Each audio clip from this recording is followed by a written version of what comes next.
ত্রিপুরা কর্মচারী সমন্বয় কমিটির 14তম ত্রিবার্ষিক রাজ্য সম্মেলন শুরু শনিবার। আগরতলা টাউন হলে আয়োজিত হয় প্রকাশ্য সমাবেশ। সমাবেশে প্রধান বক্তা হিসেবে উপস্থিত ছিলেন সর্বভারতীয় স্তরের কর্মচারী নেতা এসসি শ্রীকুমার। এছাড়াও ছিলেন রাজ্যের কর্মচারী নেতৃত্ব। তবে প্রকাশ্য সমাবেশে লোকজনের উপস্থিতি ছিল একেবারে হাতে গোনা। এখন আর বামপন্থীর কর্মচারী নেতারাও তাদের এককালের প্রিয় সংগঠনের কর্মসূচিতে অংশ নেন না। তাই তো বামপন্থী কর্মচারীদের সবচেয়ে বড় সংগঠনের রাজ্য সম্মেলনের প্রকাশ্য সমাবেশে লোক নেই।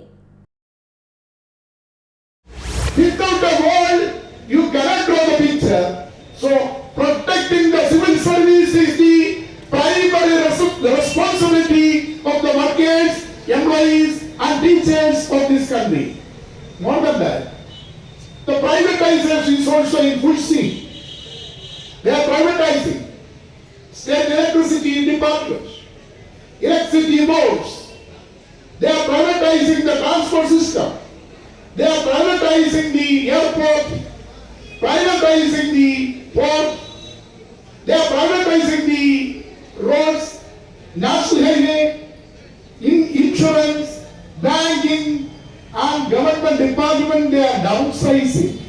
How the downsizing issue will influence